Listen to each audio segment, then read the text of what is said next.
할렐루야. 이 에스겔서는요, 하나님께서 에스겔에게 세 가지의 특별한 행동을 명령하십니다.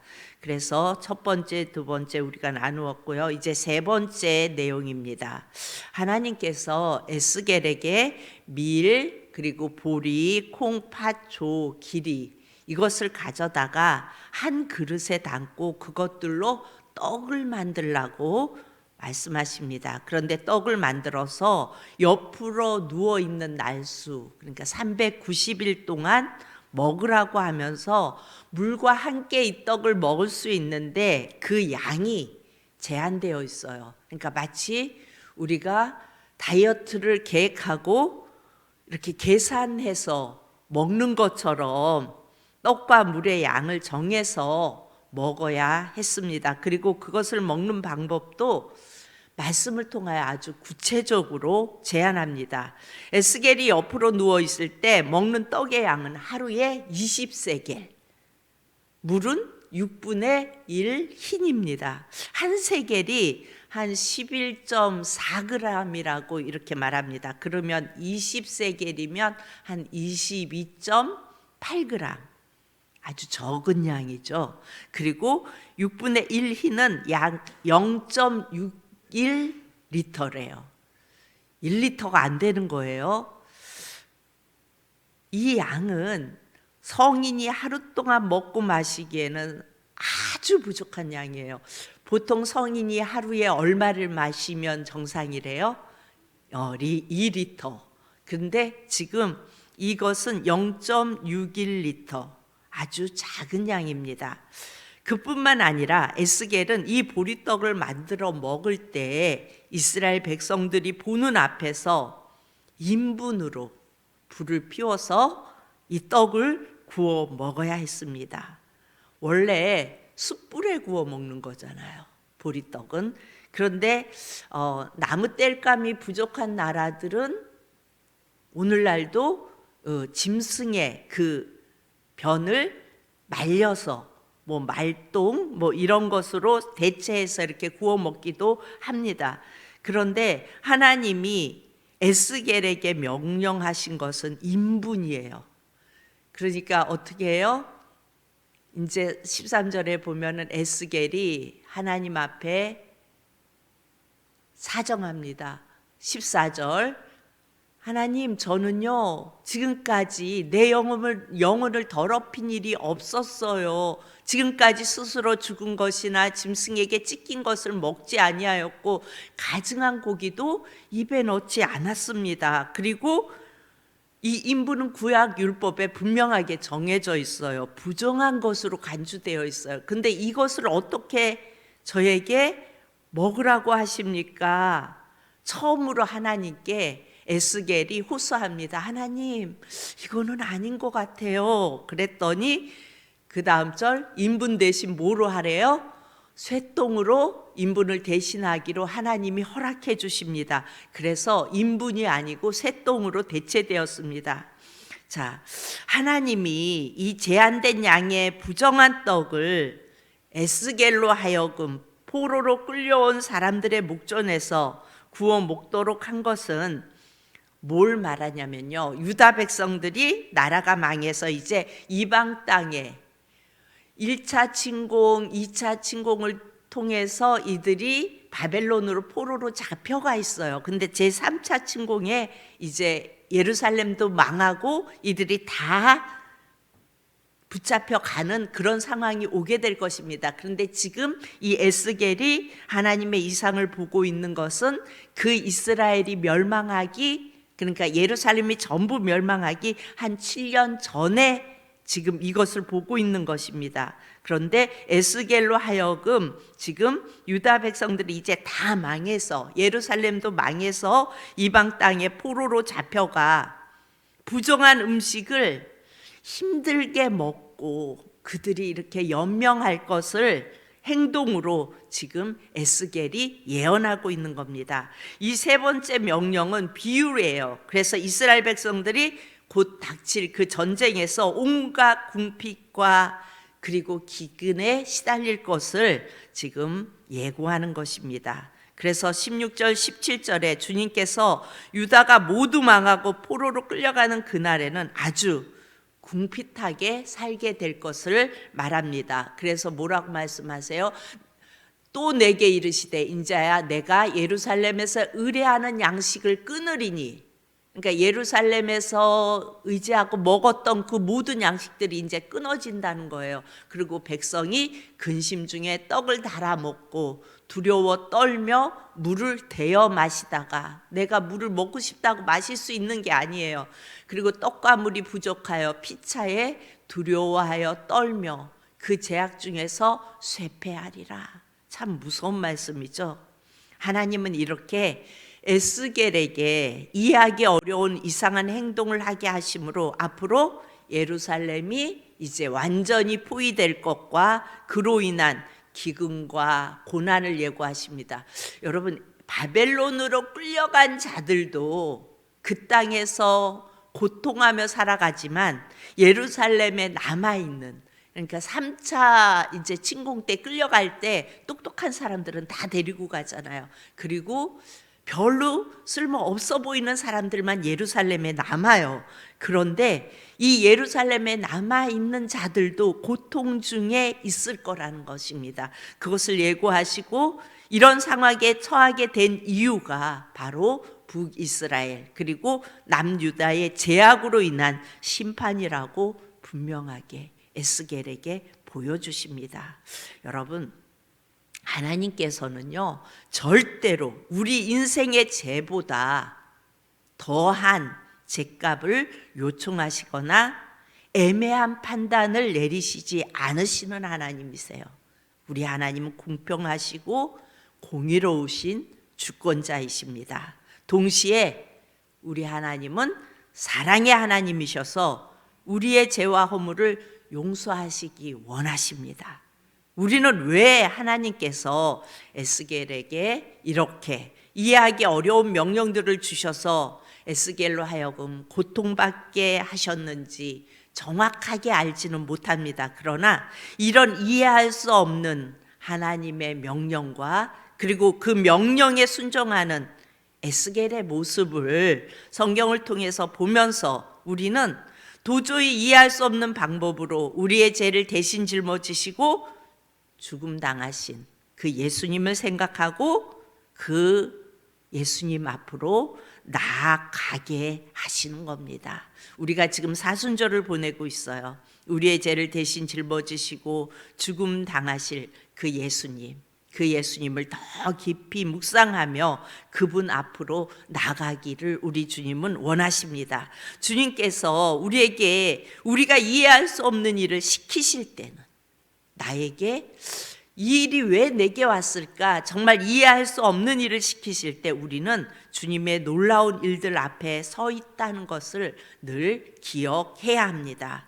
이 일들의 배후에 계신 그야말로 공평하시고 공의로우신 우리의 주인 되신 주관자 되시는 그 하나님, 그 예수님을 여러분들은 매 순간 기억하시기 바랍니다.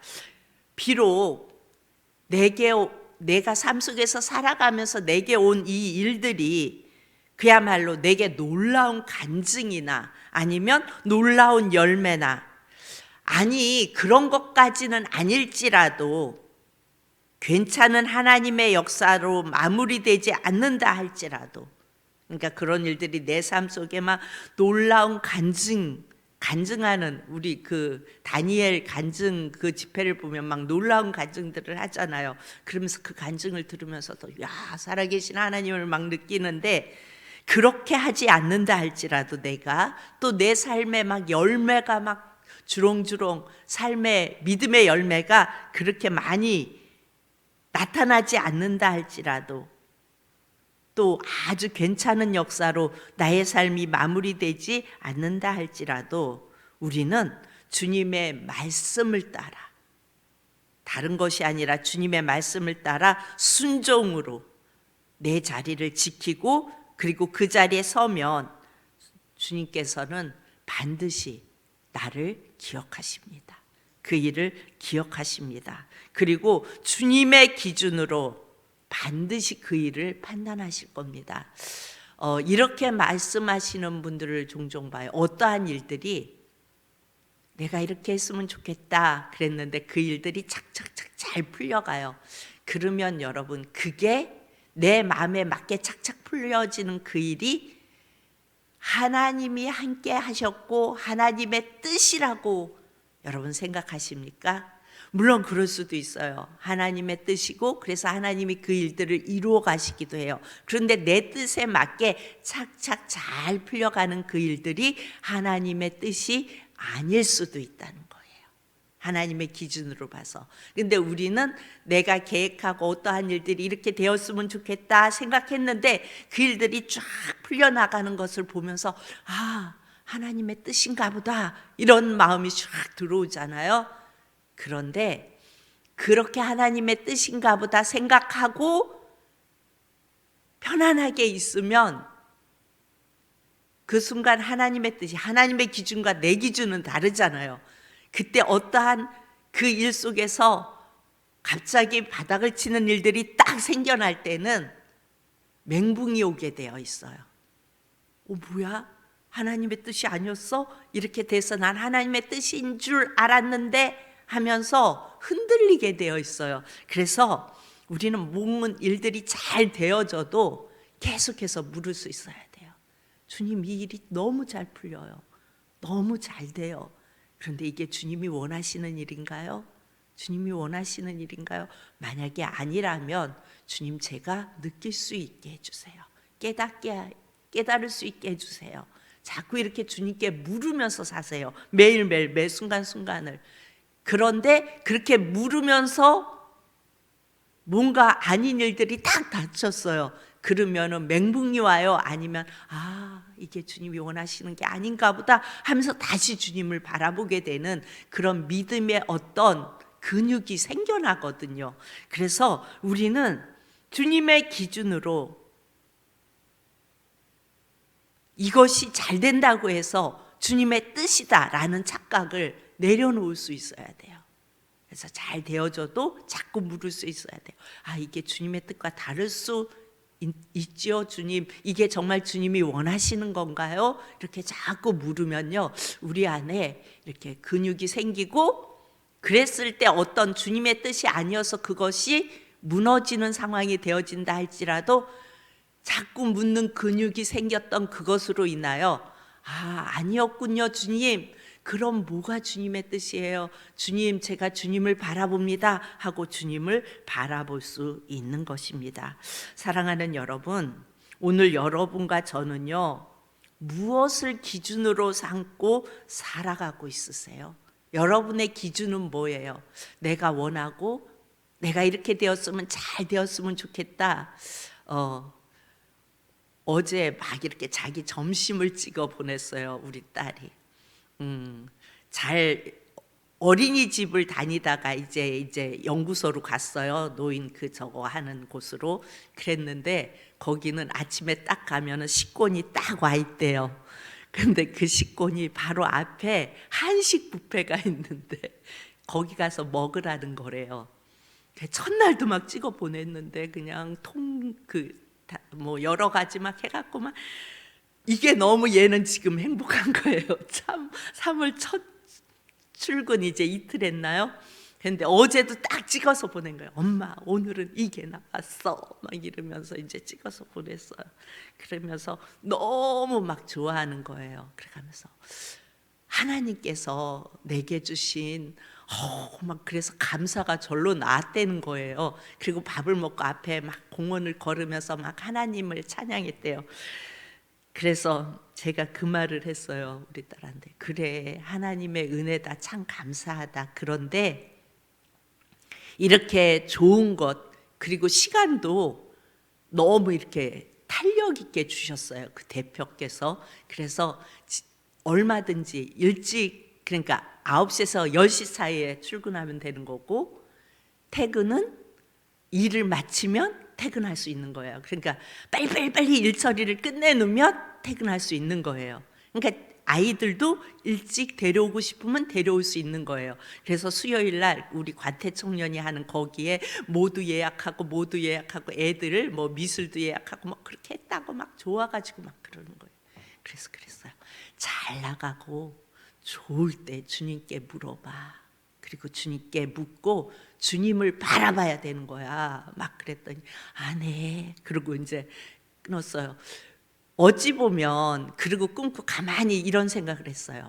그 좋다고 점심 맛있는 거 잔뜩 나와서 그렇게 먹고 좋다고 말하고 이렇게 모든 일들이 내 뜻대로 잘 돼서 너무 좋아하는 애의 길을 그렇게 죽였나? 그런데 여러분, 우리는 믿음 생활하면서 근육이 생겨야 돼요. 잘 될 때, 뭔가 내 맘에 착착 맞아 떨어질 때, 그게 너무 좋았는데 어떻게 우리 인생길이 그렇게 맨날 내가 원하는 대로 착착 잘 될 수 있겠냐고요. 하나님의 기준이 아닐 수도 있어요. 지금은 잘 맞아도 틀어질 수도 있고요, 인간의 관계가. 그랬을 때 또 대처할 수 있는 어떤 믿음의 어떤 그런 것들이, 믿음의 사람들은 자꾸 근육을 만들어 가야 되잖아요.